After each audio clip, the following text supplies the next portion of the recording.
வணக்கம். ஜெகதீஸ்வரனின் அன்பு நேயர்களுக்கு என் அன்பான வணக்கங்கள். நம்ம இந்த காணொலியில என்ன பார்க்க போறோம்னு பார்த்தீங்கன்னா, ஏப்ரல் மாதம் கடகராசி பலன்கள் நம்ம பார்க்க போறோங்க.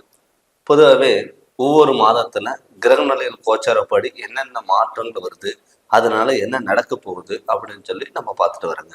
இப்போ இந்த ஏப்ரல் மாதத்துல கிரக நிலையில் கோச்சாரனால ஏற்படக்கூடிய ஒரு மாற்றங்கள் பார்த்தீங்கன்னா கடகராசிக்கு எப்படி இருக்கு. இப்போ பார்த்தீங்கன்னா ஏப்ரல் மாதத்துல கன்னி ராசியில பார்த்தீங்கன்னா கேது பகவானும், கும்பராசியில சனி பகவானும் செவ்வாயும், மீன ராசியில சூரியனும் ராகுவும் சுக்கிரனும், மேச ராசியில புதன் பகவானும் குரு பகவானும் இந்த ஏப்ரல் மாதத்தோட கிரக நிலையில் இது கோச்சாரம்.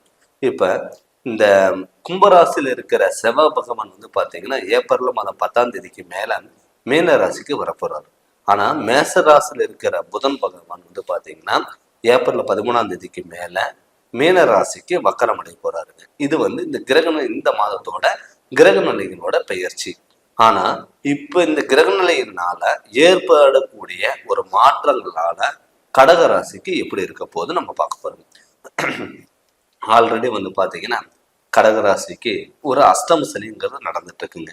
எனக்கு கேட்டீங்கன்னா கடகராசிக்கு பார்த்துட்டீங்கன்னா கோபம், முன்கோபங்கள், நினைச்சது சாதிக்கணும், நினைச்சதை அடையணும் அப்படிங்கிற எண்ணங்கள் இருக்கும். இப்ப நீங்க ஒரு விஷயம் நீங்க நினைக்கிறீங்க, உங்களுக்கு அது நடக்கல அப்படின்னு நீங்க மைண்ட்ல ஒண்ணு நடந்துருச்சுன்னா மைண்ட்ல ஒண்ணு ஃபிக்ஸ் பண்ணிக்குவீங்க. அதுக்கு காரணம் பாத்தீங்கன்னா சனி. நமக்கு அஷ்டம் சனி நடக்கிறதுனால நமக்கு தடங்கள் ஆகுது, நமக்கு குழப்பங்கள் வருது, நம்மளால எதுவுமே பண்ண முடியாது, ஏதாவது பண்ணோம்னா நமக்கு அந்த அஷ்டம் சனியோட பாதிப்பு வந்துருமோ அப்படிங்கிற பயத்துல தான் நீங்க இத்தனை நாளா நீங்க வந்துட்டு இருப்பீங்க. ஆனா இப்ப பாத்தீங்கன்னா தொழில் காரகன் பாத்தீங்கன்னா உங்க ராசிக்கு 10ஆம் இடத்துல பாத்தீங்கன்னா குரு பகவானும் புதன் பகவானும் சேர்க்க இருக்கு. அப்படி இருக்கும்போது உங்களுக்கு பாத்தீங்கன்னா இந்த ஏப்ரல் மாதத்துல தொழில்ல நல்ல மாற்றங்கள் கண்டிப்பா வரும். என்ன கேட்டீங்கன்னா இதுக்கு முன்னாடி ஒரு 2-3 மாதத்துல பாத்துட்டீங்கன்னா தொழில் தடங்கள். நிறைய பேர் பார்த்துட்டீங்கன்னா என்ன தொழில் பண்ணலாம், இதை பண்ணலாமா வேண்டாமா, போகலாமா போக வேண்டாமா, இது மாதிரி யோசனைகளே உங்களுக்குள்ள வந்துட்டு இருந்திருக்கும். ஒரு முடிவெடுக்க முடியாத ஒரு சூழ்நிலையில் வந்திருக்கும். சகோதர வகையில பார்த்துட்டீங்கன்னா உங்களுக்கு தடுமாற்றங்கள் வந்திருக்கும். ஏன்னு கேட்டீங்கன்னா உங்க ராசிக்கு 3வது வீடான கன்னி ராசியில கேது பகவான் இருக்காரு. அப்படி அந்த கேது பகவான் இருக்கும்போது பார்த்துட்டீங்கன்னா சகோதர ஒற்றுமைகள் பாத்தீங்கன்னா கொஞ்சம் குறையறதுக்கான வாய்ப்புகள் இருக்கு. ஏன்னு கேட்டீங்கன்னா நீங்க முன் கோபத்தினால எடுக்கக்கூடிய விஷயங்கள் எல்லாமே தடங்கள் ஆகலாம். ஏன்னு கேட்டீங்கன்னா உங்க ராசிக்கு 12வது அதிபதியான புதன் பாத்தீங்கன்னா உங்களுக்கு 10ஆம் இடத்துல பாத்தீங்கன்னா இப்ப மேச ராசியில இருக்கு. அது வக்கரம் அடைஞ்சு 9வது வீட்டுக்கான கண்டிப்பா மீன ராசிக்கு போறாரு. அப்படி மீன ராசிக்கு போகும்போது உங்களுக்கு பாத்துட்டீங்கன்னா அப்பாவோட உடல் ஆரோக்கியத்துல கண்டிப்பா கவனமா இருக்கிறது நல்லது. ஏன்னு கேட்டீங்கன்னா கொஞ்சம் மருத்துவ செலவுகள் வைக்கிறதுக்கான வாய்ப்புகள் இருக்கு. ஆனா 8ல பாத்தீங்கன்னா சனி பகவான் இருக்கு. இப்ப 8ல சனி இருக்கும்போது அஷ்டம சனி நடக்கும்போது உங்களுக்கு பாத்தீங்கன்னா வருமானம் வரும். ஆனா அகல்கால் விற்காம நீங்க பார்த்துட்டீங்கன்னா கண்டிப்பா உங்களுக்கு நல்லது. எனக்கு என்ன அந்த அகல்கால் விற்காத போது நீங்க நினைச்சது சாதிக்கக்கூடிய ஒரு திறமை உங்களுக்கு இருக்கும்.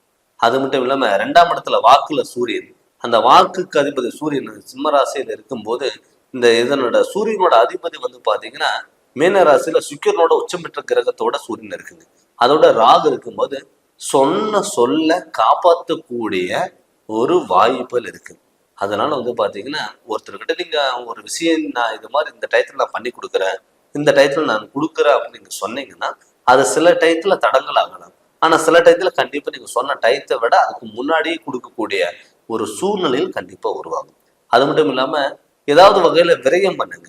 விரயம் பண்ணும்போது சுப விரயங்கன்னா அசையா சொத்து மேல நீங்க விரயம் பண்ணும்போது உங்களுக்கு ஹாஸ்பிட்டல் செலவு விரயம் வராது. அசையா சொத்து பாத்தீங்கன்னா ஒரு மண் சார்ந்த விஷயம். இப்ப பாத்தீங்கன்னா இப்ப கும்பராசியில் இருக்கிற செவ்வாய் பகவான் உங்களுக்கு 9ஆம் இடத்துக்கு பாத்தீங்கன்னா மீன ராசிக்கு மாற போறாரு. அப்ப மீன ராசிக்கு மாறும்போது அசையா சொத்து மேல மண் சார்ந்த வகைகள், அதாவது வீடு கட்டுறது, இடம் வாங்குறது, பழைய வீடு ஆல்ட்ரேஷன்கள் பண்றது, இது மாதிரி நீங்க விரயம் பண்ணும்போது தேவையில்லாத ஹாஸ்பிட்டல செலவு விரயம் வராது. அது மட்டும் இல்லாம உங்க ராசிக்கு 2வது அதிபதி குடும்பஸ்தானத்துல வந்து பாத்தீங்கன்னா சூரிய பகவான்.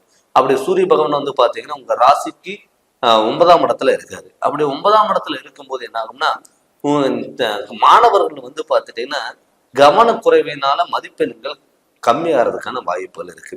அதனால மாணவ செல்வங்கள் நீங்க கரெக்டான முறையில வந்து ஒரு ஞாபகமா இருந்து நீங்க படிச்சு அதனுடைய செயல்பாடுகளை நீங்க கண்டிப்பா இருந்தீங்கன்னா உங்களுக்கு நல்ல மதிப்பெண்கள் கண்டிப்பா கிடைக்கும்.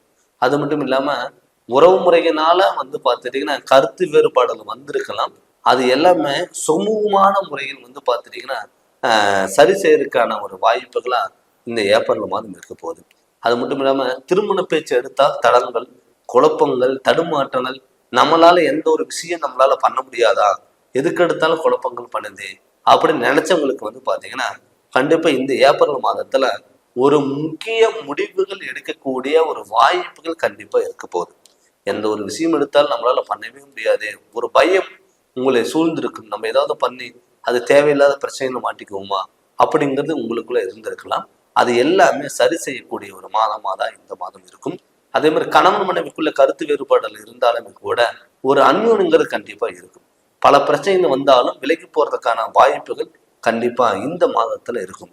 வெளியூர் பயணங்கள், வெளிநாடு பயணங்களுக்கு கண்டிப்பா ஒரு முக்கியத்துவம் கொடுத்து அதுல நீங்க வந்து பாத்தீங்கன்னா பயன்படுத்துறதுக்கான வாய்ப்பு இருக்கு. முடிஞ்ச அளவுக்கு வண்டி வாகனங்கள் அதுவும் முடிஞ்ச அளவுக்கு இரவு நேரத்துல தவிர்த்துக்கிறது ரொம்ப ரொம்ப நல்லதுங்க. அதனால வந்து பார்த்தீங்கன்னா வண்டி வாகனத்துல மிகவும் கவனமா இருக்கிறது நல்லது. சனிக்கிழமை அன்னைக்கு நான்வெஜ் சாப்பிடாம விநாயகரோட வழிபாடுகள் இருக்கும்போது கண்டிப்பா மிகப்பெரிய மாற்றங்கள் கண்டிப்பா வரும். ஆனா இப்ப இந்த ஏப்ரல் மாதத்துல உங்களுக்கான அற்புத பலன்கள் கண்டிப்பா இருக்குங்க. அதை நீங்க முழுமையா பயன்படுத்திக்கோங்க. மற்றவங்க நம்பாம நீங்க உங்களை நம்பி நீங்க இறங்கி பண்ணும்போது நீங்க நினைச்சது நடக்கக்கூடிய வாய்ப்புகள் அதிகமா இருக்கு. என்னதான் நம்ம அஷ்டம் சரி ஒரு பக்கம் நடந்தாலும் கூட நீங்க இந்த கிரகநிலையில் கோச்சாரப்படி நம்ம சொல்றது வந்து பார்த்தீங்கன்னா ஒரு 20% 30% கரெக்டா இருக்கும். ஆனா தன்னுடைய சுய ஜாதகத்துல எப்பவுமே வந்து பாத்தீங்கன்னா அந்த ஜாதகத்தில் நமக்கு கிரகநிலைகளோட சப்போர்ட் நமக்கு இருந்ததுன்னா 7 சனி வந்தாலும் அஷ்டம் சனி வந்தாலும் கிரகநிலைகளோட பாதிப்பு இருந்தாலும் நமக்கு பாதிப்புகள் வராது. தன்னுடைய சுய ஜாதகத்துல நடக்கக்கூடிய திசாபுத்திகள் நமக்கு நல்லா இருந்துட்டாவே உங்களுக்கு பெரிய பாதிப்புகள் கண்டிப்பா வராது. அதனால உங்களுடைய ஜாதகம் உங்களுக்கு சப்போர்ட் பண்ணதான்னு நீங்க பார்த்துக்கோங்க.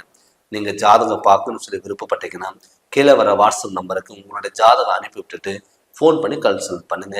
கண்டிப்பா உங்களுக்கு நல்ல விளக்கங்கிறது நான் தரேங்க. இந்த சேனல் நீங்க ஃபர்ஸ்ட் டைம் பார்க்குற மாதிரி தான் சப்ஸ்கிரைப் பண்ணுங்க, பெல் பட்டனை டச் பண்ணுங்க, உங்க நண்பர்களுக்கு ஷேர் பண்ணுங்க. நன்றி, வணக்கம்.